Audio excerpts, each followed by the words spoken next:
hífen, acentos, trema, tudo isso tem nova regra que tem que ser aprendida. Pois é, por isso nós recebemos hoje aqui no estúdio o professor de português Sérgio Nogueira. Professor, tem muita gente apreensiva, são muitas regras, mas eu acho que aprender tudo isso pode acabar sendo uma aventura prazerosa. Não? Eu acho. A gente pode acabar redescobrindo a nossa língua, né? Eu acredito que sim. Eu que fui contra a reforma o tempo todo, hoje eu estou mais ou menos convencido que vai ser vai ser um bem para a nossa língua portuguesa. Ela está sendo revitalizada, as pessoas estão preocupadas. E como as mudanças não são tantas quanto imaginam, né? Eu acredito que será um belo divertimento. Teremos um bom ano pela frente em termos de mudança. Porque mudar faz bem. Nós temos que perder essa resistência ao novo, né?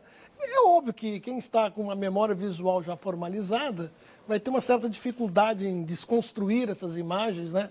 No caso do pinguim, né?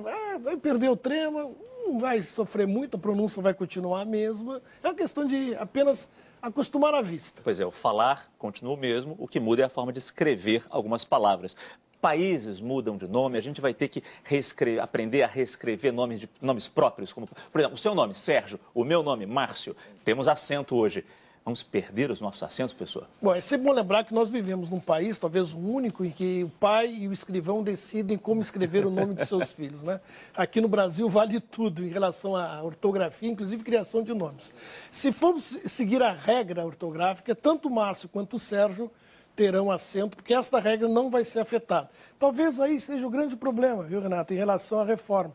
Não é propriamente o que muda é muito pouco. Se vocês pegarem os jornais de hoje, né, o Globo já está de acordo com a reforma, você vai ter que ficar procurando palavras, né, eu encontrei umas 2 ou 3 só, né, pelo menos no primeiro caderno, que foram afetadas pela reforma. A grande maioria fica. Então, nesse caso, é apenas você se acostumar com as pequenas mudanças que sofreremos no aspecto gráfico. A gente confundindo ortografia com língua.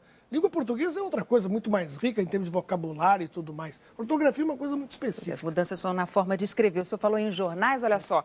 No Globo de hoje a gente também já vê, eu não sei se a gente vai conseguir aproximar com a câmera, olha aqui, voos sem acento. Então, por exemplo, a gente falar dessa regrinha, as palavras que terminam, no caso como aqui a gente viu, voos, em OO, em EE, né, como leem, creem, veem e deem, elas vão perder o acento? Vão perder o acento. E o detalhe, como eu disse antes, são poucas.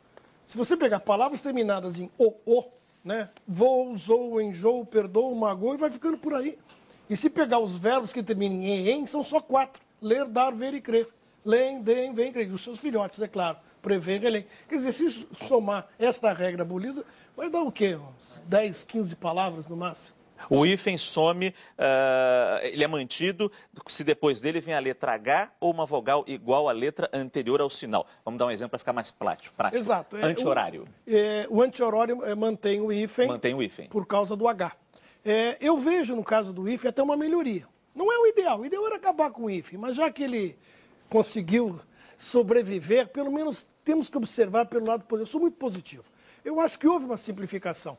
Por exemplo, os prefixos e falsos prefixos, não importa se vem do latim ou do grego, terminados em vogal, a grande massa só terá hífen a partir de agora, se for H e vogal igual. Dá até para decorar a regrinha. Então, anti-horário vai ficar com hífen, perfeito.